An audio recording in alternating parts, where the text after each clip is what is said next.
মন্ত্রিপরিষদে কারা কারা ডাক পেল সেটি আমি আপনাদের মাঝে একটু তুলে ধরার চেষ্টা করছি। বন্ধুরা, ত্রয়োদশ জাতীয় সংসদ নির্বাচন অনুষ্ঠিত হয়ে গেল এবং সেই নির্বাচনে বিএনপি জয়ী লাভ করেছেন। তো আজ শপথ গ্রহণ অনুষ্ঠান হচ্ছে। সেই শপথ গ্রহণ অনুষ্ঠানে সকালে যারা এমপি তাদেরকে মোটামুটি শপথ গ্রহণ হয়ে গিয়েছে বা হয়ে যাচ্ছে, আর বিকালের দিকে মন্ত্রীদের শপথ গ্রহণ অনুষ্ঠিত হবে। তাহলে কারা কারা মন্ত্রিত্ব ডাক পেয়েছেন চলুন আজকে আমরা যুগান্তর পত্রিকা থেকে একটু জানার চেষ্টা করি কি বলছে আজকের এই নিউজে। দেখেন, ত্রয়োদশ সংসদ নির্বাচনে জয়ী সদস্য শপথ নিয়েছেন বিএনপির সংসদীয় দলের চেয়ারম্যান তারেক রহমান। সংসদ নেতা ও প্রধানমন্ত্রী নির্বাচিত হয়েছেন। বিকেলেই নতুন মন্ত্রী পরিষদ গঠন করবেন তারেক রহমান। মঙ্গলবার বেলা 11টায় জাতীয় সংসদ ভবন সংসদ সদস্যের শপথের আনুষ্ঠানিকতার পর বিএনপির সংসদীয় দলের সভা অনুষ্ঠিত হয়।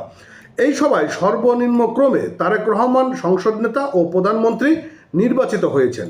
এদিকে বিএনপি সরকারের মন্ত্রিসভায় ডাক পেয়েছেন দলটির মহাসচিব মির্জা ফখরুল ইসলাম আলমগীর, স্থায়ী কমিটির সদস্য মির্জা আব্বাস, সালাউদ্দিন আহমেদ, আমির খসরু, মাহমুদ চৌধুরী, ডক্টর আব্দুল মঈন খান, গয়েশ্বর চন্দ্র রায়, শাহ মোজাম্মেল হোসেন কায়কোবাদ, সিলেটের সাবেক মেয়র আরিফুল হক, খন্দকার আব্দুল মুক্তাদির ও জহির উদ্দিন স্বপন, শহীদ উদ্দিন চৌধুরী অ্যানি, আহসানুল হক মিলন, সম্ভবত ওনাকে শিক্ষামন্ত্রী দেওয়া হবে, শরীফুল আলম আর মীর শাহ আলম তারা ইতিমধ্যেই ফোন পেয়ে গিয়েছেন, অর্থাৎ তারা মন্ত্রী পরিষদে যাচ্ছেন। আচ্ছা, এইবার বিএনপি জোট থেকে জোনায়েদ সাকি ও নুরুল হক নুরু মন্ত্রী পরিষদে স্থায়ী স্থান পাচ্ছেন বলে শোনা যাচ্ছেন।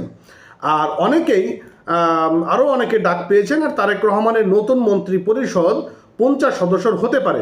আর সংসদীয় দলের সবাই বিএনপির এমপিরা কেউ ডিউটি ফ্রি গাড়ি নেবে না, সরকারিভাবে কোনো প্লট নেবে না বলে এমনও সিদ্ধান্ত জানানো হয়েছে বলে বলা হয়েছে।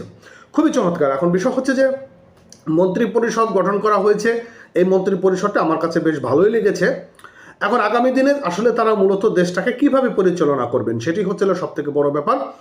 কারণ আওয়ামী লীগ তো মাঠে নেই, আওয়ামী লীগের কর্মীরা মাঠে আছে, কিন্তু তারা তো এখন কোনো জায়গায় তাদের পদ পদবি নেই, তাদের দল এখন কার্যক্রম নিষিদ্ধ অবস্থায় রয়েছে। তাহলে বিএনপির এখন প্রতিদ্বন্দ্বী হচ্ছে জামাত ইসলাম 11 দলীয় জোট। আচ্ছা, এখন বিএনপি তারা কিভাবে রাষ্ট্র পরিচালনা করবে সেটি তারা ভেবে চিন্তে করেই রাষ্ট্র পরিচালনা করবেন। তারেক রহমান অবশ্যই অনেক ক্রিয়েটিভিটি মানুষ, তিনি দীর্ঘদিন বিদেশে থেকে অনেক কিছু শিখে এসেছেন। তো যাই হোক, সবাই ভালো থাকেন, সুস্থ থাকেন। আর নতুন হয়ে থাকলে আমাদের চ্যানেলটি সাবস্ক্রাইব করে দেবেন, পেজটা ফলো করবেন। ধন্যবাদ।